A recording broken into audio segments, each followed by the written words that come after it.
Olá, cursistas! Sejam muito bem-vindos. É um prazer estar aqui novamente com vocês. Meu nome é Guilherme Batista, sou engenheiro eletricista e pós-graduado em Engenharia de Segurança do Trabalho. Trabalharemos disciplina de máquinas elétricas. Peço que em nossas aulas vocês estejam munidos de papel e caneta para quando surgir alguma dúvida, vocês anotarem e depois postem no nosso fórum Tira Dúvidas. Já aproveitando a oportunidade para dizer que haverá um fórum Tira Dúvida após esta aula. Então, postem as dúvidas no fórum pertinente à aula. E para que tenhamos um bom resultado, será necessária a dedicação de vocês nos estudos e atividades da sala virtual, mas também é muito importante que vocês leiam toda a apostila. Vamos começar a nossa segunda aula? Hoje continuaremos falando sobre transformadores. Na aula passada, falamos que pode ser considerados a potência do primário igual à potência dos secundários. Isso se não houver perdas. Mas que perdas são essas? Bom, existem diversos tipos de perdas e hoje conheceremos as mais comuns. Uma das mais comuns são as perdas no cobre, que podem ser divididas em perdas na resistência ohmica dos enrolamentos. São decorrentes da passagem de uma corrente I pelo condutor que apresenta uma determinada resistência R. Essa perda é representada pela expressão I² vezes R. Perdas parasitas no condutor dos enrolamentos são geradas pelas correntes parasitas induzidas nos condutores do enrolamento. Dependendo da grandeza da amplitude da corrente e da geometria dos condutores da bobina. Também existem as perdas no ferro, que é o núcleo magnético. Elas são divididas em perdas por histereses, são causadas pelas propriedades do material ferromagnético de apresentarem um atraso entre a indução magnética e o campo magnético. Perdas por correntes parasitas são geradas pela circulação de correntes parasitas causadas pelo fluxo de variação induzidos no material ferromagnético. O fluxo magnético variável no tempo, responsável pela tensão induzida no secundário, produz correntes induzidas no núcleo, constituindo-se de material ferromagnético. Essas correntes são indesejadas, pois geram perdas no transformador. Visando reduzir essas perdas, o núcleo magnético é constituído de várias chapas finas de materiais ferromagnéticos, como a gente já falou na aula anterior, isoladas eletricamente uma da outra. Assim, a circulação de corrente induzida é reduzida, tendo como consequência a diminuição do aquecimento dos equipamentos. Vocês sabem como os transformadores são testados? No caso dos transformadores, chamamos esses testes de ensaio e agora vamos ver algum desses ensaios. Os principais são verificação da isolação, determinação da relação de transformação, ensaio a vazio, ensaio a curto-circuito.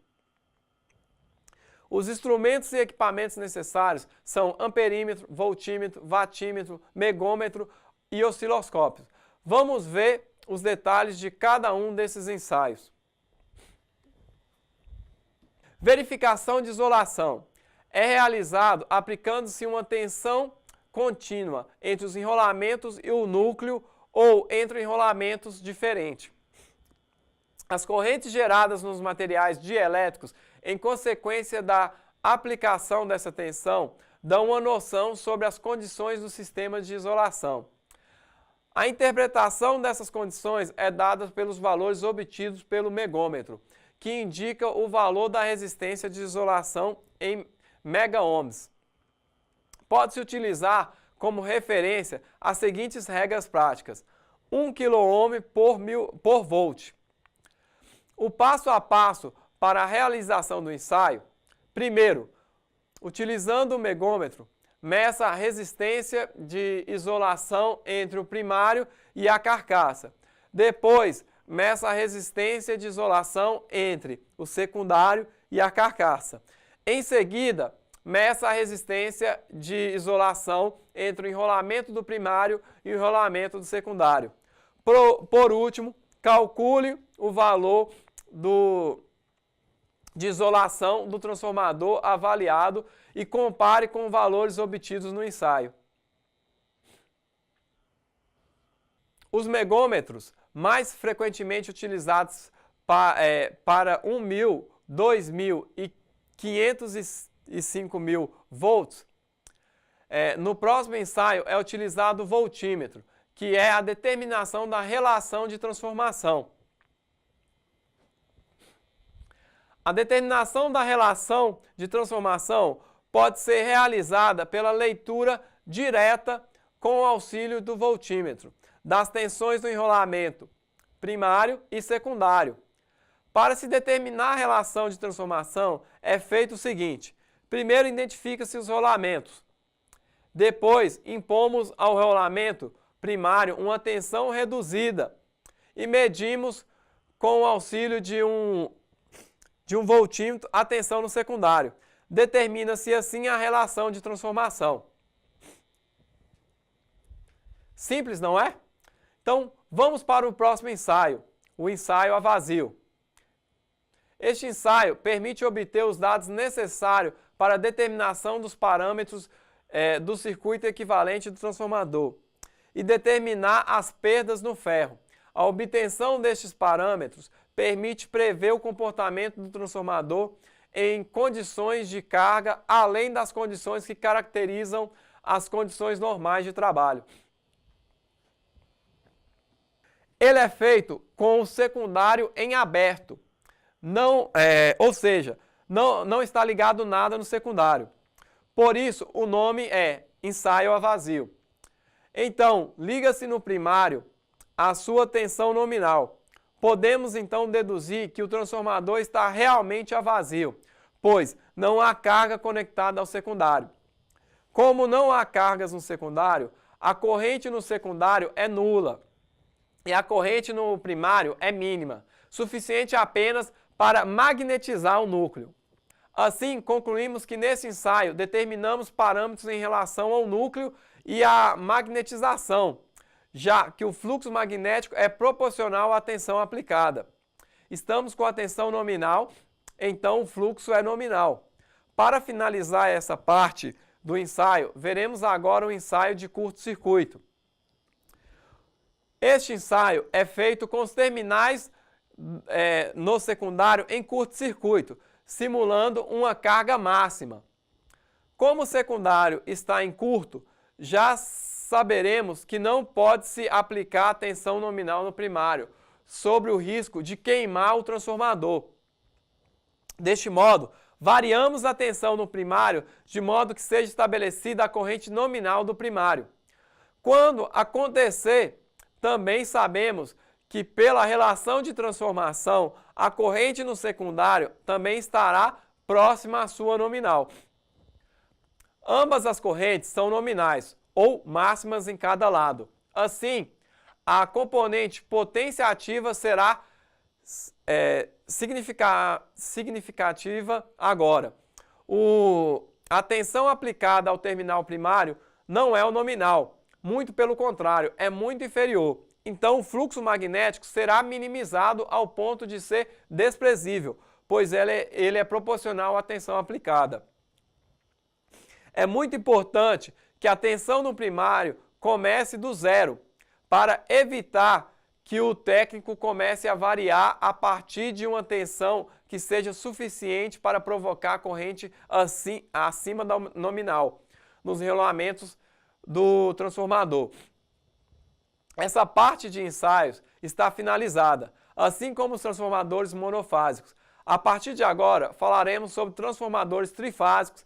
Transformadores trifásicos que têm a mesma função que os monofásicos, ou seja, abaixar, elevar a tensão, isolar eletricamente um circuito, mas trabalhar com 3 fases ao invés de apenas uma, como os monofásicos. Você sabia que o transformador trifásico é utilizado em grande escala nos sistemas de transmissão, distribuição e na indústria em geral? Pois é. Agora, a geração de energia, os transformadores trifásicos são utilizados para elevar a tensão nos pontos iniciais das linhas de transmissão, com a subsequente utilização para a redução das tensões para a distribuição e utilização final da energia elétrica trifásica. Os transformadores utilizados nas linhas de transmissão são de grande potência e alta tensão, enquanto os transformadores de seu televisor têm uma função de reduzir 220 volts para 110 volts ou estabilizar a tensão. O transformador que vocês veem nos postes tem a finalidade de distribuição da energia elétrica para os consumidores. Existem vários tipos de transformadores trifásicos de força. Nas subestações, os transformadores não têm a mesma finalidade que os pequenos transformadores domésticos. Eles são distribuídos e têm maiores capacidades, mas têm basicamente o mesmo princípio de funcionamento e executam o mesmo trabalho. Transformar tensões ou correntes. Transformar, por exemplo, 120 mil volts em 13,8. Os enrolamentos dos transformadores trifásicos nada mais é que uma associação de 3 enrolamentos. Estão acompanhando? Vamos esquematizar para uma melhor compreensão. Podemos definir um transformador trifásico como um grupo com 3 transformadores monofásicos, no qual os 3 primários e os 3 secundários estarão operando simultaneamente. O núcleo dos transformadores trifásicos é constituído de chapas siliciosas, a exemplo dos monofásicos. Cada coluna servirá de núcleo para uma fase, como se cada coluna fosse um transformador monofásico. Então, em cada coluna você terá 2 bobinas, primária e secundária. Portanto, o transformador trifásico tem no mínimo 6 bobinas, 3 primários e 3 secundários. Na figura 2, podemos ver onde as 6 bobinas estão montadas no núcleo.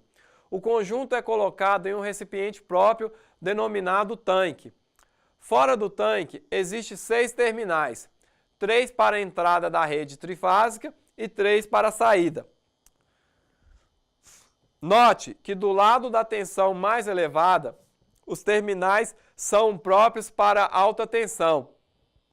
Tem muitas saias e são bem mais longos. O isolador para a tensão mais baixa é bem menor em comprimento, tem menos saias e os seus terminais, no caso, parafuso de fixação do condutor, tem maior diâmetro, pois a corrente nesses terminais é bem maior do que a existente no lado da alta tensão. As bobinas das 3 fases, fase 1, 2 e 3, devem ser exatamente iguais. Nos transformadores de alta tensão, o enrolamento de alta tensão fica do lado externo, para facilitar a isolação.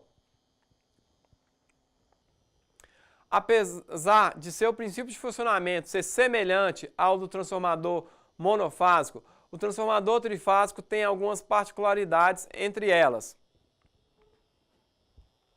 O transformador trifásico difere do transformador monofásico na construção do núcleo, na disposição das bobinas das fases. Cada fase funciona independentemente das outras 2 fases. É exatamente como se fosse 3 transformadores monofásicos, num só. Tanto que, numa instalação, 3 transformadores monofásicos exatamente iguais podem substituir um transformador trifásico. Os primários e secundários são isolados entre si, como os transformadores monofásicos. O transformador trifásico pode alimentar cargas monofásicas e trifásicas. Vamos falar agora sobre o resfriamento dos transformadores. Como já falamos, as perdas do transformador geram calor, provocando aquecimento dos enrolamentos.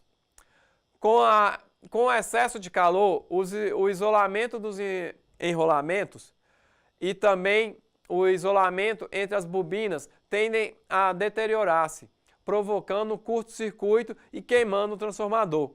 O calor deve ser dissipado a fim de que a temperatura estabelecida para os enrolamentos seja mantida. Os pequenos transformadores podem dissipar o calor por radiação direta, isto é, expostos ao ar naturalmente. Porém, transformadores para grandes capacidades, monofásicos ou trifásicos, precisam de maior resfriamento, não sendo suficiente a ventilação natural. Esses transformadores podem ser resfriados por ventilação forçada. Na ventilação forçada, emprega-se ventiladores que impelem ar frio para dentro dos transformadores. A contínua circulação de ar frio retira o calor dos pontos onde ele é gerado. Esses transformadores resfriados a ar por ventilação natural ou forçada são classificados como transformadores a seco. Além dos transformadores a seco, existem também os transformadores a óleo. Nós acabamos de falar que o transformador a seco são resfriados por ventilação natural ou forçada.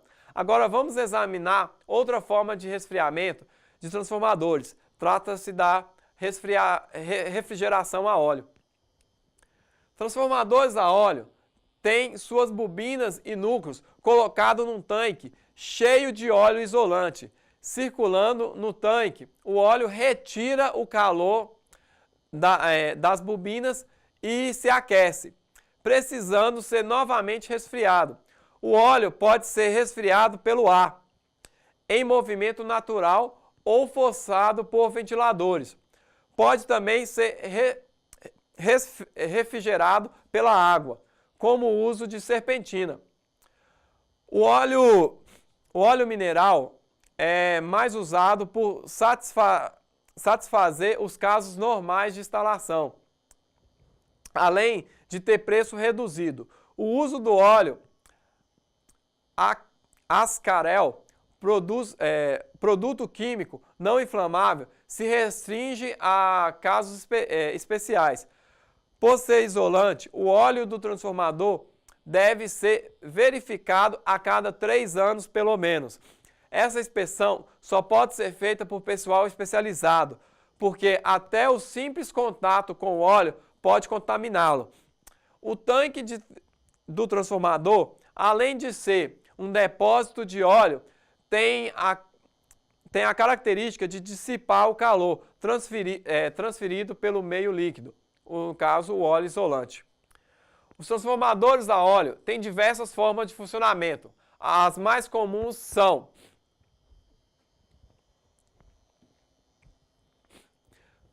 primeiro, o óleo pode ser resfriado pelo ar ambiente em um movimento natural de 3 maneiras: circulando no próprio tanque, circulando por canos externos ao tanque ou circulando por aletas. Em todos os casos, o resfriamento do óleo é possível graças ao processo de conversão.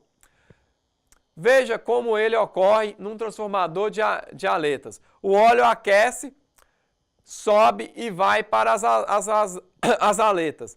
Ao circular pelas aletas, o óleo se resfria e volta ao transformador.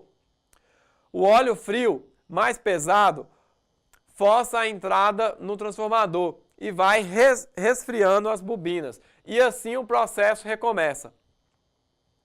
Essa é a refrigeração por óleo, com a ajuda do ambiente. O ar é o agente da dissipação do calor.